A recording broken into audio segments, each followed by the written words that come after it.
Explore India with विकास में आपका एक बार फिर से स्वागत है। आज हम लद्दाख कैसे घूमने जाएं इस पर विस्तार से चर्चा करेंगे। लद्दाख एक बेहद खूबसूरत टूरिस्ट डेस्टिनेशन है। यह स्थान अधिकतर भारतीय पर्यटकों की सूची में शीर्ष स्थान पर रहता है। नीला आसमान, विशाल बंजर पहाड़, पहाड़ की चोटी पर बर्फ और झील का साफ सुथरा नीला पानी, ये सब ऐसी चीजें हैं जो आपको केवल लद्दाख में ही देखने को मिलेंगी। एडवेंचर के शौकीन लोगों के लिए तो लद्दाख किसी जन्नत से कम नहीं है। यदि आपने लद्दाख घूमने का प्लान बनाया है तो आपके मन में सबसे पहला सवाल यह उत्पन्न होता है कि लद्दाख किस समय घूमने जाना चाहिए। तो इसका जवाब यह है कि अप्रैल से जून के बीच का समय लद्दाख की यात्रा के लिए सबसे अच्छा समय माना जाता है। अप्रैल से जून के बीच पर्यटकों के लिए लद्दाख के सभी रास्ते खुले रहते हैं, आकाश साफ रहता है तथा इस दौरान लद्दाख की सुंदरता अपने चरम पर होती है। लद्दाख में अप्रैल से जून के बीच तापमान लगभग 15 डिग्री सेल्सियस से 30 डिग्री सेल्सियस के बीच रहता है, जबकि जुलाई से सितंबर तक तापमान 3 डिग्री सेल्सियस से 17 डिग्री सेल्सियस के बीच तथा अक्टूबर से मार्च के दौरान तापमान 0 डिग्री सेल्सियस से 15 डिग्री सेल्सियस के बीच रहता है तथा जुलाई से मार्च के महीनों में लद्दाख के बहुत सारे रास्ते बर्फ तथा बारिश के कारण बंद रहते हैं। इसलिए हमारी आपको सलाह है कि आप लद्दाख घूमने का प्लान केवल अप्रैल से जून के बीच ही बनाइएगा। आपने यह तो तय कर लिया कि आपको लद्दाख कब जाना है। अब आपके सामने दूसरा सवाल यह उत्पन्न होता है कि लद्दाख कैसे पहुंचे। तो इसका जवाब यह है कि लद्दाख जाने के लिए हवाई जहाज, ट्रेन और बस आदि के कई विकल्प उपलब्ध हैं। आप अपनी सुविधा के अनुसार किसी भी साधन से लद्दाख पहुंच सकते हैं। यदि आप बस द्वारा लद्दाख की संयुक्त राजधानी लेह जाना चाहते हैं तो इसके लिए 2 रूट उपलब्ध हैं, एक श्रीनगर से लेह तथा दूसरा मनाली से लेह। इन दोनों रास्तों से लेह के लिए सरकारी और निजी बसें चलती हैं। यदि आप श्रीनगर से लेह पहुंचने के लिए बस पकड़ते हैं तो आप जोजिला दर्रा होते हुए लेह पहुंचेंगे, और यदि आप मनाली से बस पकड़ते हैं तो रोहतांग दर्रे से होते हुए लेह लद्दाख पहुंचेंगे। बसों के लिए श्रीनगर तथा मनाली के दोनों मार्ग 10 से 15 अप्रैल के बाद ही खुलते हैं। यदि आप नई दिल्ली से बस से लद्दाख जाने की योजना बना रहे हैं तो लद्दाख पहुंचने में न्यूनतम 4 दिन लगेंगे। यदि आप श्रीनगर से लेह लद्दाख जाना चाहते हैं तो श्रीनगर से लेह लद्दाख की दूरी 425 किलोमीटर है तथा यात्रा में 2 दिन का समय लगता है। बस सुबह 8 बजे डल लेक के पास स्थित टूरिस्ट रिसेप्शन सेंटर से प्रारंभ होती है। बस सोनमर्ग तथा द्रास होते हुए शाम को कारगिल पहुंचती है तथा रात को आपको कारगिल में ही रुकना होता है। रात में रुकने तथा खाने का खर्च आपको अलग से देना होता है। अगले दिन यही बस सुबह 8 बजे वापस अपनी यात्रा प्रारंभ करती है तथा शाम को 3 से 4 बजे लद्दाख की संयुक्त राजधानी लेह पहुंच जाती है। बस का 2 दिन का कुल किराया लगभग 1300 रुपये है।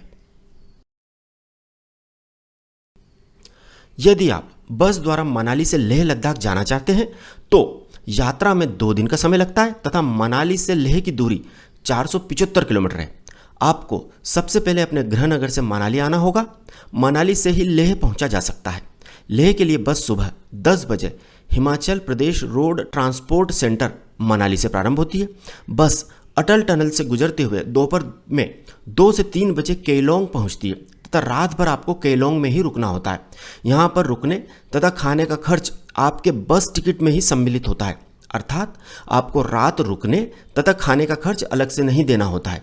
अगले दिन यह बस सुबह 4 बजे वापस अपनी यात्रा प्रारंभ करती है तथा शाम को 6 बजे लद्दाख की संयुक्त राजधानी लेह पहुंच जाती है। बस का कुल किराया लगभग 2900 रुपये है। यदि आप एडवेंचर के शौकीन हैं तो जीप या बाइक से भी मनाली से लेह लद्दाख जा सकते हैं। अकेले बाइक से श्रीनगर के रास्ते से लेह लद्दाख जाना बहुत खतरनाक माना जाता है। यदि आप बाइक या जीप से ही लेह लद्दाख जाना चाहते हैं तो हमारी आपको सलाह है कि आप मनाली से ही लेह लद्दाख की यात्रा कीजिएगा। यदि आप ट्रेन द्वारा लद्दाख जाना चाहते हैं तो लद्दाख का निकटतम railway station Jammu Tawi railway station है, जो लद्दाख से 700 किलोमीटर दूर है। इस रेलवे स्टेशन पर दिल्ली, कोलकाता, मुंबई और अन्य कई महत्वपूर्ण स्थानों से ट्रेनें आती हैं। जम्मू तवी रेलवे स्टेशन से आप बस या टैक्सी द्वारा पहले श्रीनगर तथा वहां से लद्दाख पहुंच सकते हैं। बस द्वारा जम्मू से लद्दाख तक पहुंचने में कम से कम 3 दिन लगेंगे। यदि आपके साथ छोटे बच्चे या बुजुर्ग लोग हैं तो भूलकर भी इस तरीके से लद्दाख मत जाइएगा, क्योंकि लद्दाख पहुंचने का यह सबसे असुविधाजनक तरीका है। अब हम एरोप्लेन से लद्दाख कैसे पहुंचे इस पर चर्चा करते हैं। गौरतलब है कि लद्दाख की राजधानी लेह में एयरपोर्ट स्थित है जिसका नाम कुशोक बकुला रिम्पोचे एयरपोर्ट है। एयर इंडिया, इंडिगो और स्पाइस जेट जैसी एयरलाइंस की नई दिल्ली, मुंबई, बेंगलोर, हैदराबाद, अहमदाबाद आदि कई बड़े शहरों से कई फ्लाइट्स लेह आती हैं। नई दिल्ली से लेह तक हवाई मार्ग से पहुंचने में केवल 1.5 घंटे का समय लगता है। दिल्ली से लेह लद्दाख तक पहुंचने का यह सबसे अच्छा तथा सबसे सस्ता विकल्प है। फ्लाइट का किराया भी लगभग 3,000 रुपये ही है। यदि आप अपने परिवार के साथ लेह लद्दाख घूमने जाना चाहते हैं तो हमारी आपको सलाह है कि आप फ्लाइट से ही लेह लद्दाख जाइएगा, क्योंकि इससे समय तथा पैसों की बहुत बचत होगी। लेह के एयरपोर्ट अथवा बस स्टैंड पर पहुंचने के बाद आप टैक्सी से अपने होटल की तरफ प्रस्थान करें। टैक्सी आपको एयरपोर्ट पर या बस स्टैंड पर आसानी से मिल जाएगी। आप होटल ऑनलाइन ही बुक करें, क्योंकि लेह पहुंचने के बाद यदि आप होटल की खोजबीन करेंगे तो होटल भी अच्छा नहीं मिलेगा तथा होटल वाले मनमाना किराया वसूल करेंगे, साथ ही आपका बहुत सारा समय बर्बाद हो जाएगा। इसलिए होटल ऑनलाइन ही बुक करें। लेह में आप चेंगस्पा रोड पर स्थित होटल में ही रुकें। लेह में चेंगस्पा रोड पर स्थित होटल्स ठहरने का सबसे अच्छा विकल्प है। आप केवल 1 से 2,000 रुपये में चेंगस्पा रोड पर स्थित होटल्स में रूम बुक कर सकते हैं। लद्दाख में आपको कहीं भी 3 स्टार या 5 स्टार होटल नहीं मिलेंगे, परंतु होटल्स में सुविधाएं बहुत अच्छी मिलेंगी तथा होटल का स्टाफ आपकी खातिरदारी ऐसे करेगा जैसे आप कोई राजा महाराजा हों। यहाँ का सेवा भाव आपका मन मोह लेगा। लेह के चेंगस्पा रोड पर होम स्टे या टेंट का विकल्प भी उपलब्ध रहता है, जो होटल से बहुत कम दाम में लगभग 500 से 1,000 रुपये प्रतिदिन में मिल जाता है। लेह में अपने होटल में चेक इन करने के बाद आप नहाकर तथा होटल के ही रेस्टोरेंट में लंच कर लें। लंच करने के बाद आप अपनी होटल, होम स्टे या टेंट में ही रेस्ट करें। इसका कारण यह है कि ऑक्सीजन की भारी कमी तथा हाई एल्टीट्यूड के कारण आपको लेह पहुंचते ही एक्यूट माउंटेन सिकनेस AMS महसूस होगी। आपको सरदर्द, उल्टी, बेचैनी तथा चलने फिरने में भी दिक्कत होगी। इसलिए आपको लेह पहुंचते ही घूमने के लिए नहीं निकल जाना है। आपको पहले दिन अपनी होटल में ही रेस्ट करना है ताकि आपका शरीर लेह के मौसम का अभ्यस्त हो जाए। एक बात और याद रखें कि यदि आपके साथ बुजुर्ग लोग हैं तो आप अपने होटल में चेक इन करते ही रिसेप्शन से पोर्टेबल ऑक्सीजन सिलेंडर ले लीजिएगा। यह ऑक्सीजन सिलेंडर आपको केवल 500 रुपये में मिल जाएगा। यदि आपके परिवार में किसी को सांस लेने में दिक्कत हो तो आप इस ऑक्सीजन सिलेंडर का उपयोग कर सकते हैं। सांस लेने में दिक्कत केवल कुछ समय ही होगी तथा यह ऑक्सीजन सिलेंडर आपकी उस दौरान बहुत मदद करेगा। आप अपने होटल में रात का डिनर करके रेस्ट करें। इस प्रकार लद्दाख ट्रिप का आपका पहला दिन समाप्त होता है। अगले दिन अर्थात दूसरे दिन आप सुबह उठकर फ्रेश होकर तथा नहाकर अपने होटल में ब्रेकफास्ट करें। ब्रेकफास्ट करने के बाद यदि आप अपने आप को तथा अपने परिवार को स्वस्थ तथा फिट महसूस कर रहे हो तो ही होटल से बाहर घूमने का प्लान बनाइएगा। यदि आपके परिवार में से किसी को भी एक्यूट माउंटेन सिकनेस आज भी महसूस हो रही हो तो आप एक दिन और अपने होटल में ही अपने परिवार के साथ रेस्ट करें। लेह में आपको अथवा आपके परिवार को एक्यूट माउंटेन सिकनेस हो तथा आप घूमने की जल्दबाजी करेंगे तो यह शरीर के लिए बहुत घातक सिद्ध हो सकता है। यह याद रखें कि ऑक्सीजन की भारी कमी से लद्दाख में पहुंचते ही सरदर्द, उल्टी, बेचैनी, घबराहट तथा चलने फिरने में दिक्कत लगभग सभी टूरिस्टों को होती है, चाहे वह कितने ही फिट क्यों ना हो। इसलिए चिंता की कोई बात नहीं है।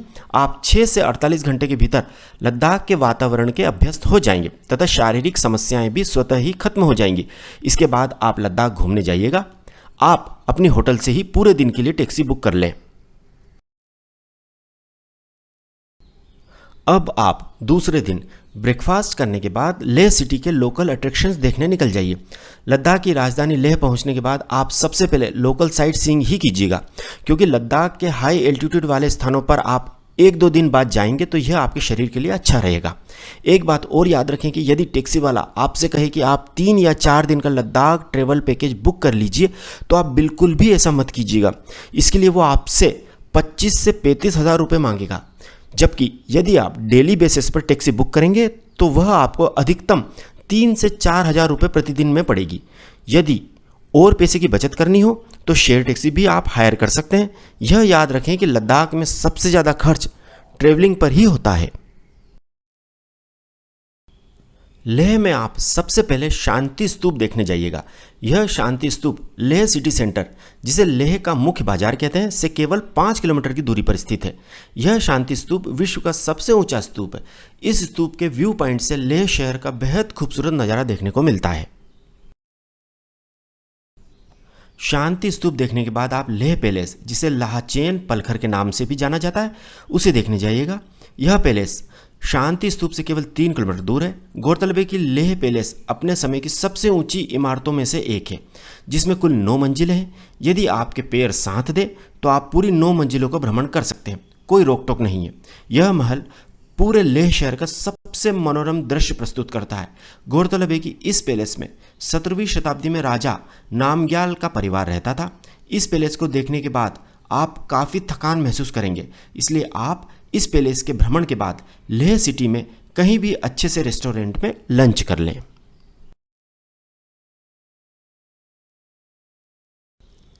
इसके बाद आप शे पैलेस तथा शे मोनेस्ट्री देखने जाइएगा, जो कि लेह से 19 किलोमीटर दूर है। शे पैलेस को लाहचेन पालजीगॉन के नाम से भी जाना जाता है।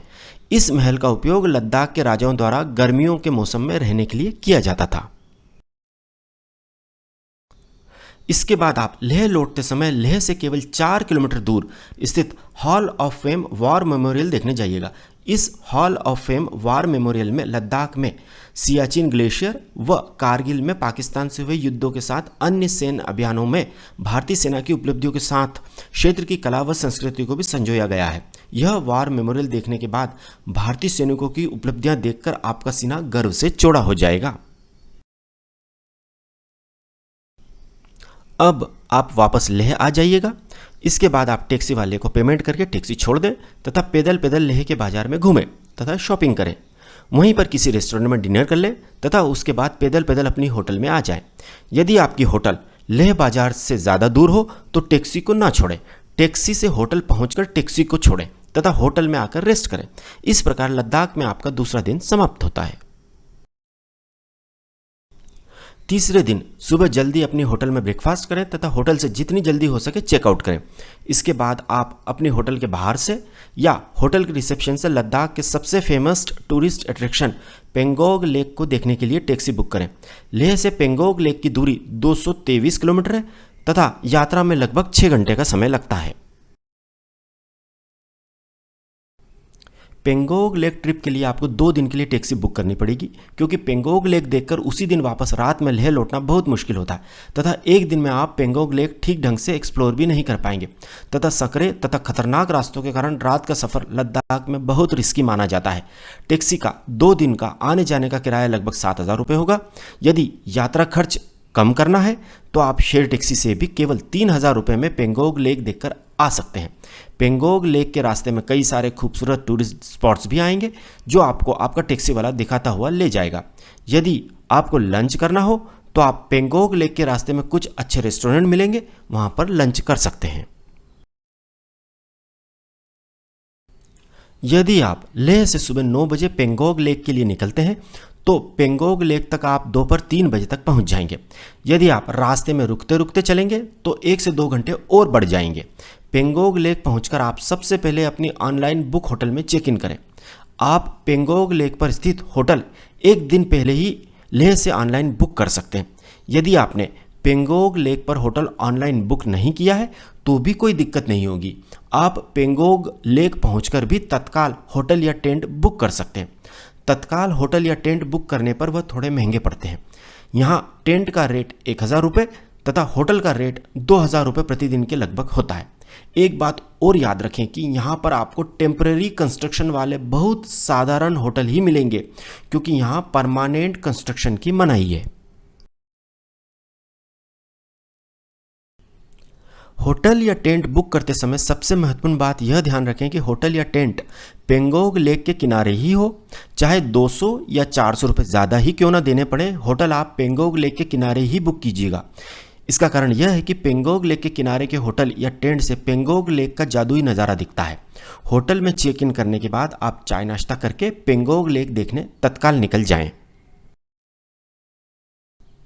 गौरतलब है कि पेंगोंग लेक की लंबाई 135 किलोमीटर है, जो भारत और चीन दोनों देशों में फैली हुई है। इस झील के लगभग 45 किलोमीटर हिस्से पर भारत का कब्जा है, जबकि शेष 90 किलोमीटर हिस्से पर चीन का कब्जा है। पेंगोंग लेक अपने रंगों को बदलने के लिए पूरे विश्व में मशहूर है। इस झील का रंग सूर्य के प्रकाश के बदलते कोण के कारण कभी नीला, कभी लाल और कभी कभी हरा भी दिखलाई पड़ता है।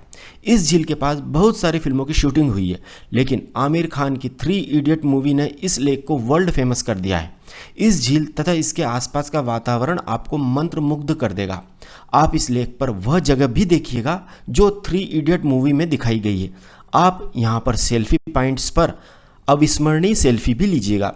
स्वर्ग अर्थात जन्नत क्या होती है, उसके साक्षात दर्शन आपको यहाँ हो जाएंगे। आप अपनी पूरी शाम इस लेक के किनारे ही बिताइएगा। एक बात और याद रखिएगा कि इस लेक में बोटिंग नहीं की जा सकती है तथा वाटर स्पोर्ट्स की भी सख्त मनाही है, क्योंकि यह लेक भारत तथा चीन के बीच स्थित लाइन ऑफ कंट्रोल पर स्थित है। लेक पर शाम बिताने के बाद आप अपने होटल में आ जाएं तथा डिनर करके होटल के बाहर जलती हुई लकड़ियों के बीच कैंप फायर के साथ स्थानीय नृत्य संगीत का आनंद लीजिएगा। इसके बाद आप अपने टेंट या रूम में रेस्ट करें। इस प्रकार लद्दाख में आपका अविस्मरणीय तीसरा दिन समाप्त होता है। अगले दिन अर्थात चौथे दिन आप सुबह जल्दी उठकर फ्रेश होकर पेंगोंग लेक पर सनराइज को एंजॉय कीजिएगा। इसमें कोई दो मत नहीं है कि ऐसा सुंदर सूर्योदय आपने अपने पूरे जीवन में नहीं देखा होगा। इसके बाद आप अपने होटल के बाहर जो टेबल चेयर लगी होती हैं वहां पर बैठकर ब्रेकफास्ट तथा चाय कॉफ़ी का लुत्फ लीजिएगा। इसके बाद आप एक बार और लेक के किनारे घूम आइएगा, क्योंकि क्या पता इस प्रकार की सुबह जीवन में फिर देखने को मिले या न मिले। इसके उपरांत आप अपने होटल में आकर नहाकर तैयार हो जाएं तथा होटल से चेकआउट करें। इसके बाद आप अपने होटल से वापस लेह के लिए प्रस्थान करें। यह बात लिख लीजिएगा कि आपकी टैक्सी आपको लेकर तो लेह जा रही होगी, परंतु आपका मन पेंगोंग लेक को ही याद कर रहा होगा। आपका मन करेगा कि वक्त यहीं रुक जाए और आप पेंगोंग लेक पर ही अपना पूरा जीवन बिता दें, परंतु हम यह जानते हैं कि यह हो नहीं सकता। इसलिए अपने मन को समझाकर लेह की ओर प्रस्थान करें। रास्ते में कई सारे सुंदर स्थानों को देखते हुए किसी स्थानीय रेस्टोरेंट में लंच भी कर लें। इसके बाद आप लेह पहुंचकर अपने होटल में चेक इन करें। आप चाहें तो उसी होटल में रुक सकते हैं जिसमें आप लेह में शुरुआत में 2 दिन रुके थे, अथवा आप किसी नए होटल या टेंट में भी रुक सकते हैं। इसके बाद आप चाय नाश्ता करके अपने होटल से पैदल पैदल लेह के बाजार में शॉपिंग करने या घूमने निकल जाइए। इसके बाद अपने होटल में आकर डिनर करें तथा रेस्ट करें। अगले दिन अर्थात 5वें दिन आप अपने होटल में सुबह का ब्रेकफास्ट करें तथा शाम वैली घूमने के लिए तैयार हो जाएं। इसके बाद आप अपने होटल के रिसेप्शन या पास के टैक्सी स्टैंड से शाम वैली घूमने के लिए टैक्सी बुक करें। शाम वैली श्रीनगर लेह राजमार्ग के आसपास का सुंदर क्षेत्र कहलाता है। शाम वैली में अलची, लिकिर, बसगो, जांस्कर और सिंधु नदी संगम, निम्मू, मैग्नेटिक हिल, गुरुद्वारा पाथेर साहिब आदि का भ्रमण शामिल है। यह पूरी राउंड ट्रिप लगभग 140 किलोमीटर की होगी तथा इस ट्रिप में 9 से 10 घंटे लगेंगे। टैक्सी का किराया लगभग 3000 रुपये लगेगा। इस ट्रिप में आप सबसे पहले गुरुद्वारा पत्थर साहिब देखने जाइएगा। ऐसा कहा जाता है कि इस गुरुद्वारे में एक ऐसा पत्थर है जिसे श्री गुरु नानक देव ने स्पर्श किया था। इस गुरुद्वारे का निर्माण भारतीय सेना ने किया है। यह गुरुद्वारा लेह से लगभग 22 किलोमीटर दूर है। इस गुरुद्वारे में दर्शन करने तथा अरदास करने के बाद आप मैग्नेटिक हिल देखने जाइएगा। यह मैग्नेटिक हिल पत्थर साहिब गुरुद्वारे से केवल 8 किलोमीटर तथा लेह से इसकी दूरी लगभग 30 किलोमीटर है। मैग्नेटिक हिल समुद्र स्तर से लगभग 14,000 फीट की ऊंचाई पर स्थित है। उल्लेखनीय है कि मैग्नेटिक हिल को ग्रेविटी हिल भी कहा जाता है, जहां पर वाहन गुरुत्वाकर्षण बल अर्थात ग्रेविटेशनल फोर्स की वजह से अपने आप न्यूट्रल गियर में भी पहाड़ी की तरफ ऊपर बढ़ते जाते हैं। मैग्नेटिक हिल में ऑप्टिकल भ्रम के कारण हमें ऐसा लगता है कि हमारी गाड़ी न्यूट्रल गियर में पहाड़ी पर चढ़ रही है। लद्दाख जाने वाला हर पर्यटक इस मैग्नेटिक हिल के जादुई फिनोमिना को देखने जरूर जाता है। आपकी गाड़ी का ड्राइवर भी इस जादुई घटना को आपकी आंखों के सामने करके दिखाएगा। मैग्नेटिक हिल देखने के बाद आप थोड़ा आगे जांस्कर नदी तथा सिंधु नदी के संगम को देखिएगा, जहां पर आप रुककर सुंदर सेल्फी भी ले सकते हैं। इसके बाद आप बासगो पैलेस तथा बासगो मोनेस्ट्री देखने जाइएगा। बासगो पैलेस मिट्टी का बना होने से वर्तमान में कई जगह से टूट फूट गया है, परंतु फिर भी इस महल की सुंदरता का कोई जवाब नहीं है। बासगो पैलेस तथा बासगो मोनेस्ट्री लेह से 40 किलोमीटर तथा जांसगर नदी तथा सिंधु नदी के संगम से केवल 4 से 5 किलोमीटर दूर है। बासगो पैलेस तथा बासगो मोनेस्ट्री देखने के बाद आप लिकीर मोनेस्ट्री देखने जाइएगा। लिकीर मोनेस्ट्री बहुत ही सुंदर तथा भव्य मोनेस्ट्री है। लिकीर मोनेस्ट्री लेह से 52 किलोमीटर दूर स्थित है तथा बासगो पैलेस तथा बासगो मोनेस्ट्री से केवल 12 किलोमीटर दूर है।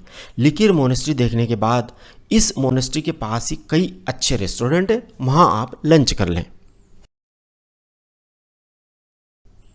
लिकीर मोनेस्ट्री देखने तथा लंच करने के बाद आप आलची गांव में स्थित आलची मोनेस्ट्री तथा टेम्पल कॉम्प्लेक्स, जिसे संयुक्त रूप से आलची गोम्पा कहते हैं, देखने जाइएगा।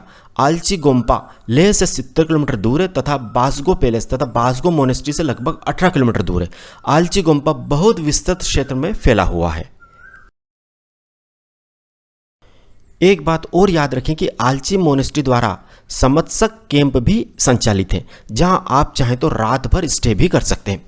कई सारे टूरिस्ट समत्सक कैंप में रात रुकते हैं तथा अगले दिन लेह के लिए प्रस्थान करते हैं। समत्सक कैंप का भोजन भी बहुत स्वादिष्ट तथा हेल्दी होता है। यहाँ पर आपको स्थानीय भोजन भी चखने को मिलेगा। आलची गुम्पा देखने के बाद आप लेह के लिए प्रस्थान करें। आप यदि बीच में कहीं नहीं रुकते हैं तो 2 से ढाई घंटे में वापस लेह पहुँच जाएंगे। इसके बाद आप अपने होटल में जाकर डिनर करें तथा रेस्ट करें। अगले दिन अर्थात छठे दिन आप सुबह जल्दी से ब्रेकफास्ट कर लें तथा होटल के रिसेप्शन से या पास के टैक्सी स्टैंड से दिन भर के लिए लगभग 3000 रुपये में टैक्सी बुक करके दुनिया के सबसे ऊंचे मोटरेबल रोड खारदुला पास से होते हुए नुब्रा वैली देखने जाइएगा। दुनिया के सबसे ऊंचे मोटरेबल रोड खारदुला पास में आपको बर्फ भी देखने को मिलेगी। खारदुला पास में कई किलोमीटर तक आपको रोड के चारों ओर सफ़ेद बर्फ ही बर्फ दिखाई देगी। आप यहाँ कुछ देर रुककर प्रकृति की सुंदरता का आनंद भी ले सकते हैं।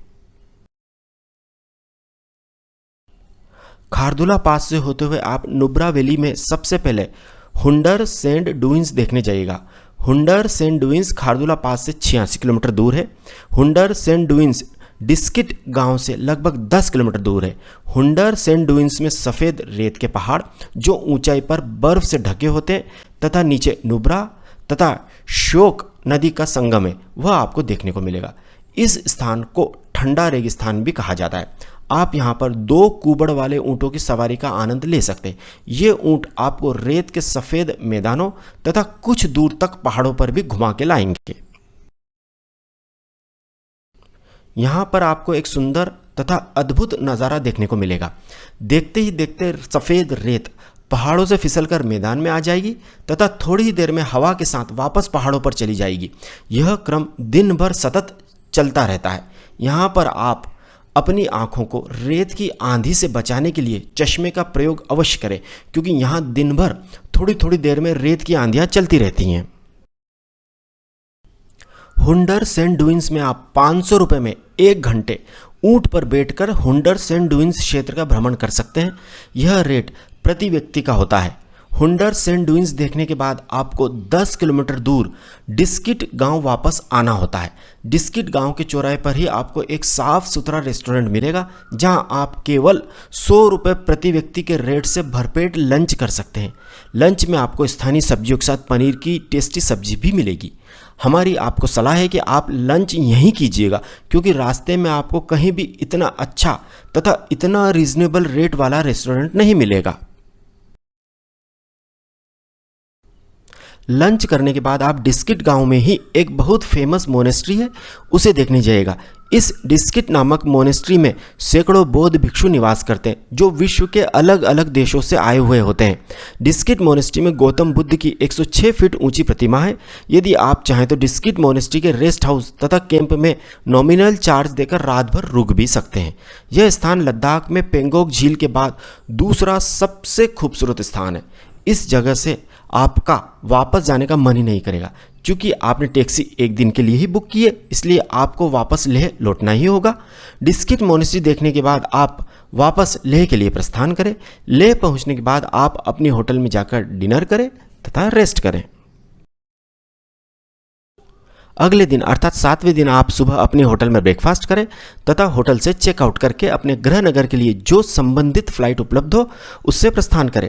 हालांकि लेह से मनाली तथा मनाली से दिल्ली के लिए बस सेवा भी उपलब्ध है, परंतु वह आपको फ्लाइट से भी ज़्यादा महंगी पड़ेगी तथा घर तक पहुंचने में आपको 3 दिन लग जाएंगे।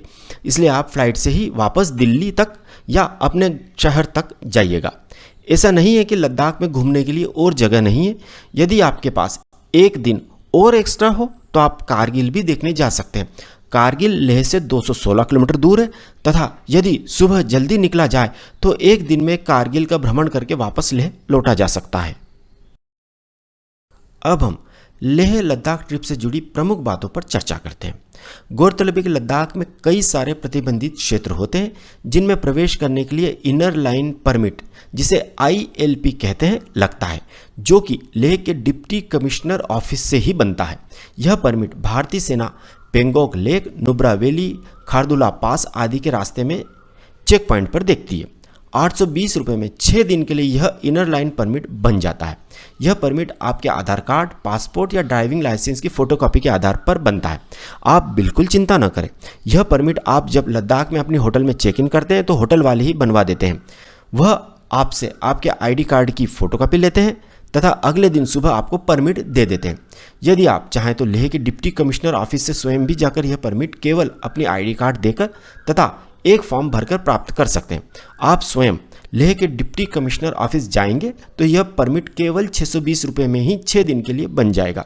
परंतु बेहतर यह है कि आप होटल के रिसेप्शन पर अपनी ID देकर ही परमिट बनवा लीजिएगा। इससे आप लेह के डिप्टी कमिश्नर ऑफिस में जाने से तथा लाइन में लगने से बच जाएंगे और समय की भी काफ़ी बचत होगी। यह परमिट लेह में जगह जगह बैठे ट्रेवल एजेंट भी तत्काल बनवा देंगे, इसलिए आप इस परमिट की ज़्यादा चिंता न करें। यह परमिट ऑनलाइन भी बन जाता है। इस ट्रिप से जुड़ी कुछ बातें और याद रखें। लेह लद्दाख में तापमान बहुत कम होता है, इसलिए अपने साथ अच्छे गर्म कपड़े अवश्य रखिएगा। लेह लद्दाख ट्रिप में अपने साथ अच्छी ग्रिप वाले जूते ही रखें। इस ट्रिप में महिलाओं को भी चप्पल की जगह अच्छे स्पोर्ट्स शूज़ ही पहनने चाहिए, क्योंकि चप्पल में लद्दाख में चलने में बहुत परेशानी होगी। इस ट्रिप में यदि आपके साथ बुजुर्ग लोग हैं तो उनके स्वास्थ्य का विशेष ध्यान रखें। लेह लद्दाख में प्लास्टिक प्रतिबंधित है, तो आप पर्यावरण फ्रेंडली सामग्री का ही उपयोग करें। अपने साथ पीने के पानी के लिए स्टील की बोतल ही लेकर जाएं। लद्दाख में टैक्सी वालों से जमकर बार्गेन करें, क्योंकि कई टैक्सी वाले टैक्सी का किराया 4 से 5 गुना तक ज़्यादा बताते हैं। आप टैक्सी बुक करने से पहले यह देख लें कि वह कितने किलोमीटर लेके जाएगा तथा वह प्रति किलोमीटर कितना चार्ज कर रहा है। यह बात आप गांठ बांध लें कि टैक्सी वालों तथा ट्रेवल एजेंट के पैकेज बिल्कुल नहीं लेंगे, क्योंकि यदि आप पैकेज ले लेंगे तो आपके बुरी तरह ठगाने की संभावना है। ट्रेवल पैकेज लेने पर टैक्सी वाले ठीक ढंग से घुमाते नहीं हैं तथा केवल खाना पूर्ति करते हैं।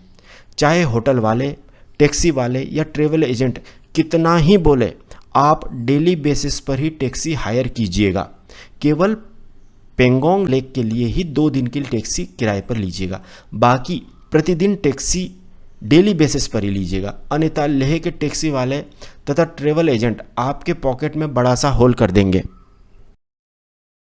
अब हम 7 दिन की इस लेह लद्दाख ट्रिप के अधिकतम कुल खर्च की बात करते हैं। 4 लोगों का आने जाने का फ्लाइट का कुल किराया लगभग 20,000 रुपये। 4 लोगों का 7 दिन का टैक्सी का कुल किराया लगभग 18,000 रुपये। 4 लोगों का 7 दिन का होटल का किराया 10,000 रुपये। 4 लोगों का 7 दिन का भोजन का खर्च 8,000 रुपये। 4 लोगों का 7 दिन का साइट सीइंग तथा एक्टिविटी का खर्च 3,000 रुपये। 4 लोगों का लद्दाख में 7 दिन का अधिकतम कुल खर्च 59,000 रुपीज़।